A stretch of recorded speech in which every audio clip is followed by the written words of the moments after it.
कभी कभी जो शास्त्रों की बात है वो ऐसे की ऐसी पढ़कर हिंदू धर्म विरोधी लोग जो हैं, भारतीय संस्कृति को जो तोड़ना चाहते, ऐसे लोग जो हैं वो हिंदुओं को, भारतवासियों को, और कभी कभी तो हिंदू मुसलमानों को लड़ाने वाली शक्तियां भी गड़बड़ करती। कुछ ऐसी ताकतें हैं जो वे भी नहीं चाहते कि हिंदू मुसलमान स्नेह से और प्रेम से रहे। तभी तो हिंदुस्तान पाकिस्तान करके गए, और अभी भी देखो तो क्या क्या खेल होते रहते हैं। तो वे लोग बोलते हैं कि रामायण में ऐसा क्यों लिख दिया, मूर्ख शूद्र पशु और नारी चारु ताड़न के अधिकारी। तो शूद्र जाति, अब तो बोलना अपराध है, छोटी जाति, तो उनको हिंदू धर्म से तोड़ने का ये षड्यंत्र है। हकीकत में नारी के लिए या छोटी जाति के लिए तुलसीदास जी के हृदय में नफरत जैसी चीज रह नहीं सकती। उच्च कोटि के संत हैं। रहीदास जूते चप्पल बनाते सीते, ऐसे संत को भी सवर्ण लोगों ने चमकाया है। गोरखनाथ चमार जाति में थे और राजा भरतरी उनके शिष्य बने। इतिहास साक्षी है, गोपीचंद, भरतरी आदि। ऐसे ही भगवान राम दशरथ नंदन है और भील को गले लगते हैं, शबरी भीलन के जूठे बेर खाते। तो ये छोटी जाति वालों के लिए सवर्णों के हृदय में अगर नफरत होती तो फिर तुकाराम महाराज के चरणों में शिवाजी क्यों जाके मत्था टेकते और घुटने टेकते? समर्थ रामदास तुकाराम महाराज को गले क्यों लगाते? तो कभी किसी गिने गिनाए लोगों ने ऐसा कुछ कर दिया, इसका मतलब ये नहीं कि सब छोटी जाति वाले खराब हैं या सवर्ण खराब है। हकीकत में एक दूसरे को लड़ाने वालों की मति में स्वार्थ है। जयराम जी की तुलसीदास का उद्देश्य ये नहीं रहा होगा कि मूर्ख ढोल शूद्र अर नारी चारों ताड़न के अधिकारी। तो ढोल समझते हैं अपन ये बकरे के चमड़े वाला ढोल नहीं, ये तुम्हारा देह रूपी ढोलक है। इसको ताड़न करो कि गलत जगह पर ना जाए, अनुचित कदम ना रखे, अनुचित न खाए। ये तुम्हारा मन मूर्ख है। ये खाऊं तो मजा आए, ये भूखूं तो मजा आए, और सिगरेट पिया पर यार बेकार है। लेकिन आधे घंटे के बाद फिर वही काला मुंह करता है मूर्ख।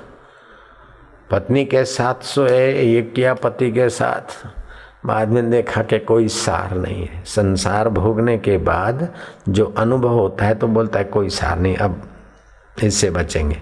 लेकिन वही वाइसरा, वही बड़ा साहब 8 दिन 15 दिन के बाद फिर लेडी के आगे पूंछ हिलाता रहता। तो मूर्ख मन है।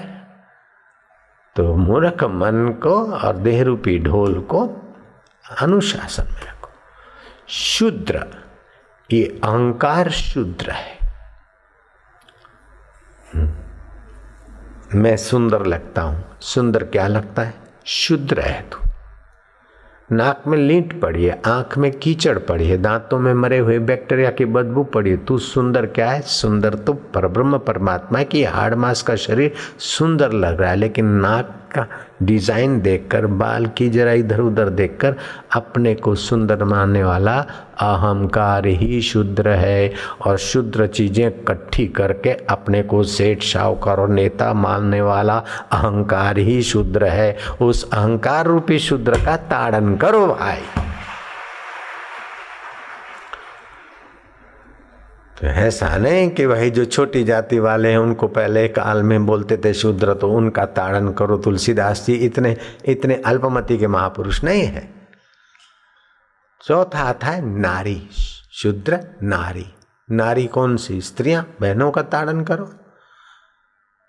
तो शास्त्रकार तो कहते हैं यत्र नारी पूजनते तत्र रमनते देवता। जिस घर में नारी का आदर सत्कार सम्मान है वहां सुख शांति और बरकत है। अब नारी का ताड़न करो, डंडे से मारपीट करो तो नारी दुखी होगी तो उसके हाथ की रोटी कैसी होगी? और अन्न वैसा मन, ये अपने शास्त्र तो कदम कदम पे कहते। अरे नारी के गर्भ में 5 महीने के पहलाज थे तो अच्छे संस्कार पड़े तो वो महान भक्त हुए, ये भी अपने शास्त्र कहते। तो कैसे लिख देंगे कि नारियों का ताड़न करो मारो पीटो, ऐसा कैसे कहेंगे? लेकिन कुछ लोग ऐसे राजकारणी हैं, ऐसे नहीं कि सब बेचारे वो धर्मांतरण कराने वाले हैं, सब वो नहीं है। स्वार्थी राजकारणी भी यही लेते, जिनको हरिजनों के वोट चाहिए, दूसरों के वोट चाहिए, बैकवर्ड क्लास के, तो वे सवर्णों की निंदा ठोक के और उनको अपना पक्ष में दलित दलित दलित दलित संग लाना चाहिए, दलित को आगे आना चाहिए। दलित तो बेचारा वहीं का वहीं है, तुम आगे आकर पैसे विदेशों में जमा करके प्रेत होकर ऊपर चले जाने का रास्ता कर रहे हो। अब ये जो मैंने आपको बताया मूर्ख ढोल शूद्र और नारी, इस पर न जाने कितने लाखों लोगों की लोग श्रद्धा तोड़ देते, रामायण पर से श्रद्धा तोड़ देते। श्रद्धा जोड़ना तो पुण्य है, लेकिन श्रद्धा तोड़ना तो बहुत बहुत शुद्र कर्म है, बहुत नीच कर्म है। जिसकी जिस देव में भगवान में श्रद्धा है, बढ़ाना चाहिए। श्रद्धा के धागे से तो ईश्वर तक पहुंचेगा। तो 4 वोटों के लिए अथवा 4 लोगों का धर्मांतरण कराने के लिए पवित्र रामायण का तो ऐसे सिखों को और हिंदुओं को लड़ाने के लिए ऐसे ऐसे नानक के वचनों का उदाहरण देते हैं। नानक जी ने ऐसा बोल दिया हिंदुओं के लिए, हिंदुओं के आगे बकेंगे, हिंदुओं के लिए तुम्हारे, हिंदुओं के लिए नानक जी ने क्या बोला है पता है?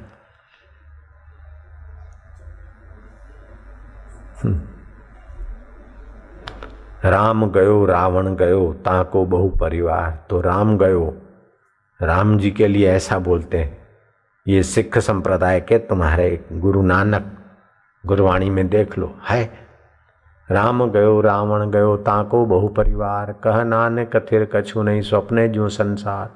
ये बात है, लेकिन नानक जी को राम जी के लिए अगर श्रद्धा नहीं होती और जैसे वो नानक जी को निमित्त बनाकर हिंदू और सिखों में जहर फैलाना चाहते हैं, ये उनकी मुरादें खराब है। लेकिन नानक जी के लिए, नानक जी के हृदय में राम जी के लिए मुराद खराब नहीं थी। राम जी के चरणों में तो नानक की बड़ी, नानक जी की श्रद्धा थी। तो आगे की साखियां भी तो देखो। नानक जी कहते संगी साथी चल गए सारे, कोई न निभियो साथ, कह नानक यह विपत में टेक एक रघुनाथ।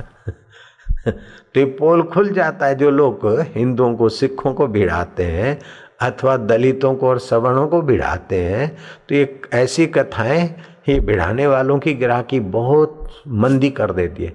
तो फिर वो भिड़ाने वाले न जाने किस किस इनकम टैक्स विभाग को भिड़ाते हैं, क्या क्या क्राइम वालों को भिड़ाते हैं, ये भिड़ाते हैं वो भिड़ाते हैं। वो सब आ जाते सत्संग में जांच करने के लिए। जांच करने का तो पगार चालू, लेकिन असली पगार सत्संग मिल जाता है, पुण्य। वो हमारे भगत हो जाते हैं, मेरे दोनों हाथ में लड्डू। इतना तो ट्रकों के पीछे भी लिखा होता है कि बुरी नीयत वाले तेरा अब बाकी का हम नहीं बोलते।